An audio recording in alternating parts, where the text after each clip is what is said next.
right, Dungeons & Dragons: Honor Among Thieves. I was looking forward to this movie because A, I like D&D, B, the trailer didn't set off any of the usual alarm bells, and C, I felt as though there were some glimpses of a potentially great film in there. As such, I had been anticipating this film's release for several months. It was definitely the wildcard movie for the first half of 2023, and unfortunately it did not live up to my expectations. It is a fairly standard action movie with fairly standard action and fairly subpar to average writing. If all you want is some fun entertainment, then I'd suggest watching this film. It's definitely a good substitute to the drivel of superhero movies that have come out recently, and it does have its merits and some interesting filmmaking, but for me it is what I consider to be forgettably average. Part of the fun of D&D is being presented with what seems like an insurmountable task and coming up with clever, out-of-the-box plans using you and your party's special abilities to overcome the problem. If you pull it off, it's like pulling off the Ocean's 11 heist, but more often than not, you'll fail a stealth check, be spotted by the guards, and have to resort to killing everyone to accomplish your goal. It doesn't matter how sound the plan is or how well the party executes the plan, because the quote-unquote story is not predetermined. You're not going to be 100% consistent because everything is happening in real time, and you're not really thinking in the moment too much about, does this make sense from a writing standpoint, from a character standpoint, blah blah blah. With a D&D movie, you are predetermining everything that will happen.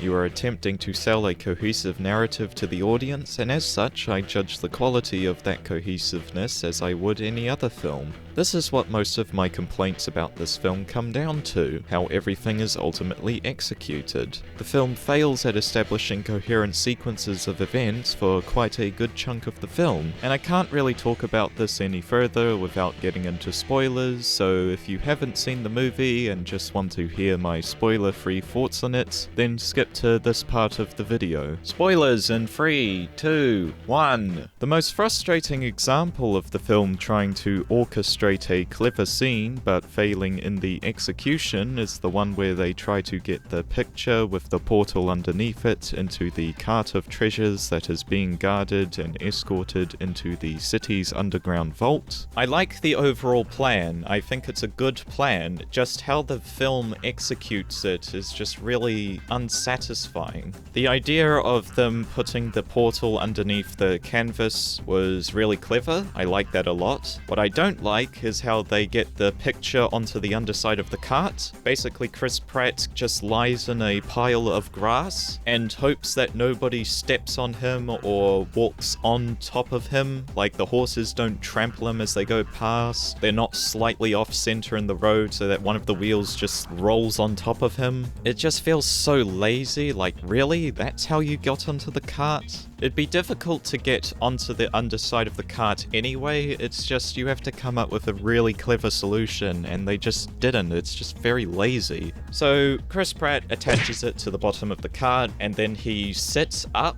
immediately after. Maybe you want to wait a little in case somebody happens to look behind them and sees you rising from the grass they just drove over. Anyway, they get the picture into the cart by hammering out one of the wooden boards and lifting themselves into the cart. And then some stupid shenanigans happen where the portal gets detached from the bottom of the cart and one of the characters is sort of flailing about in the middle of it. And the only reason they're not spotted is because the two guards behind the cart happen to be talking to each other and not looking at the cart when there's the character flailing about in clear view of them. And these characters just keep talking to each other. Like, if you were to look for 1 second, you would immediately see them and the plan would be foiled. It's just, I just hate it. It's such a cool, clever little scheme, and they just fuck it up. Like, you didn't even need that added drama. You could have just had them get it onto the cart and save some time and get the plot moving. It's just so unnecessary, and it just detracts so much from my enjoyment of that scene. And it sucks also because this was the first kind of clever idea. I was like,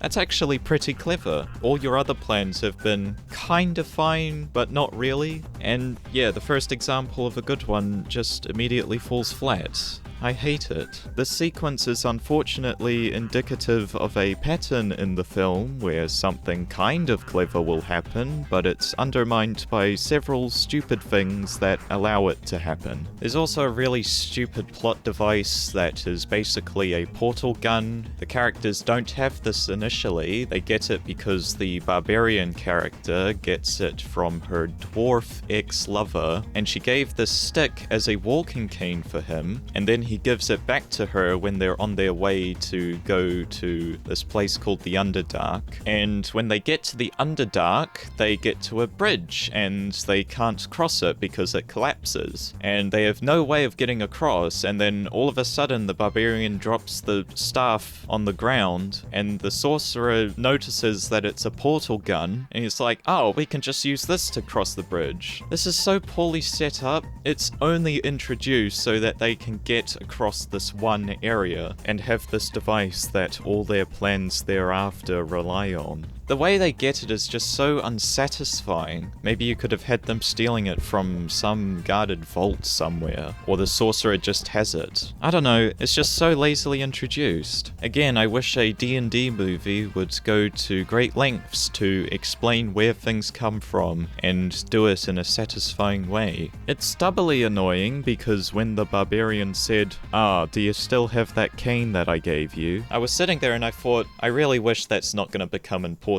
later, and it does, so I just hate it when I can see these things coming a mile away. Really detracts from my investment in the film a bit. It's not just the fact that I could see it coming a mile away, it's the fact that it becomes so important to the plot that the rest of the film would not happen if they did not have it. Oh yeah, a small thing. At the beginning, the barbarian and Chris Pratt are in prison, and they basically do a big explanation backstory of Chris Pratt's character because he's on trial for getting out of prison. He's basically arguing why he should have a pardon. And they break out of the prison right before they're about to be pardoned. Like, they're in the process of making the decision and they're about to announce it to you, and then the dumb fucking one person that you need to get out of there shows up and you initiate the escape plan. They even say as you're about to leave, you were pardoned. Like, didn't you want to wait at least a second in case you did get pardoned, and you wouldn't have to be hunted down and have a bounty on your head? Like,